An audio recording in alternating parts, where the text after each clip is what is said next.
Today we're going to do Android Auto for our In Control Touch Pro. I did Apple CarPlay the other day, and it took me a day to find my cable for my Android phone. I need a USB-C cable, which kind of looks like that. Didn't know where to find one. I lost mine. So I'm going to go ahead and set up my Galaxy S8 on the system today.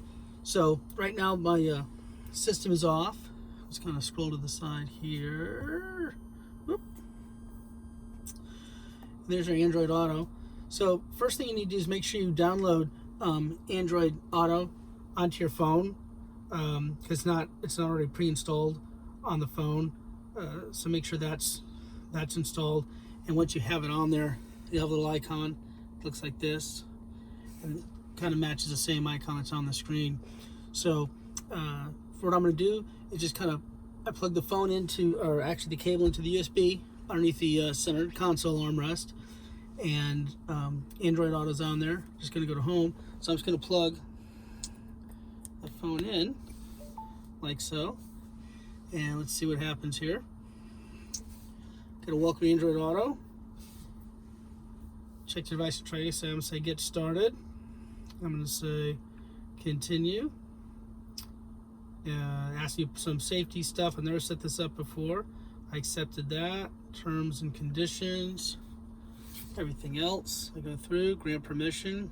Continue. Allow. I'm going to say allow. I'm going to say allow. Allow. My calendar. Allow. Allow. Allow everything. Have all these things turned on. So I'm not sure what all this stuff is. I'm just going to go with the default, whatever's on here by default. I'll turn allow Android Auto. Be able to read all my notifications. I'm going to allow that.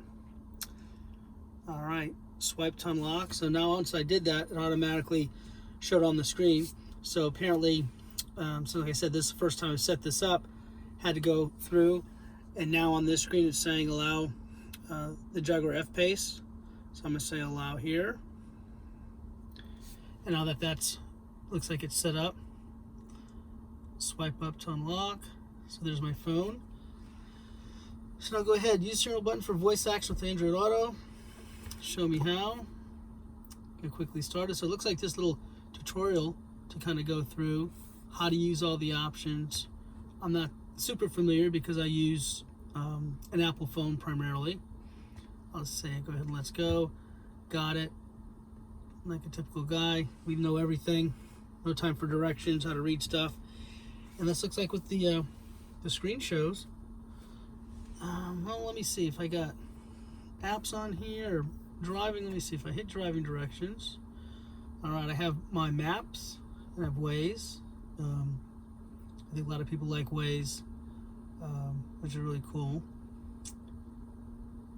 Yeah, let's see what's gonna. Okay, so it pops up where I'm at.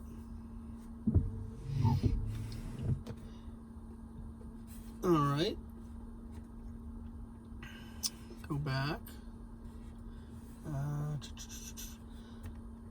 All right, I guess the center button here takes us back home. Kind of learning, same time I'm learning with you guys. If I want to make a phone call, I can hit this. If I want to hit the touchpad, go back. Let's see what this button over here does. Okay, that returns me back to the, I guess, Jaguar screen. And I guess when I'm in here, it kind of shows I can go back to Android Auto by clicking here. I can go back to Android Auto by clicking here. So if I click here, it takes us back. If I click this, okay, I got my Amazon Music, Google, Google Play Music, iHeartRadio, my Spotify. So I guess I can listen to music that way. Primarily, I would think, just between the IPC and Android Auto or Apple CarPlay is everything resides on your device rather than in the car. So if you're listening to certain music, you have your playlist and everything, you just plug in your phone, don't even have to worry about essentially using the car stuff. The car provides, the screen, and it comes to your speakers, and you can press the little button on your steering wheel. So I can go ahead and I'll try that as well and see what happens if I press and hold this button. Google, what time is it? It's 1:11.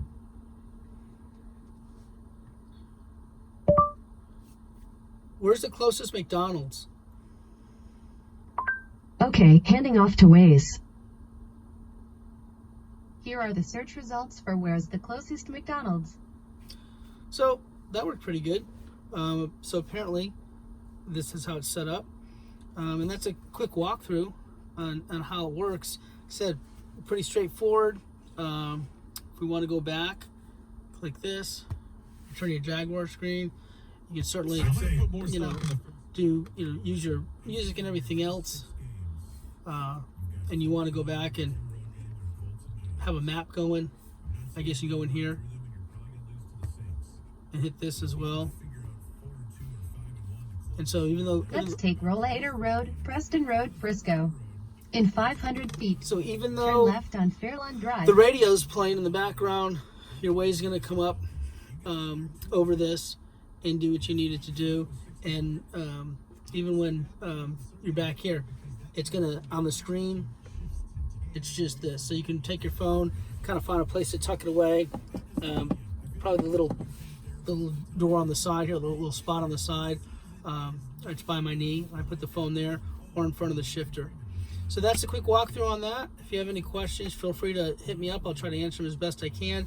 Like I said, I'm not a Android guru by any chance. It's kind of my backup device. I have it so I can test it in the car and test other things that I can't do on my Apple with my iPhone. Like I said, any questions, let me know. Appreciate you watching. Hope to see you soon. Thanks.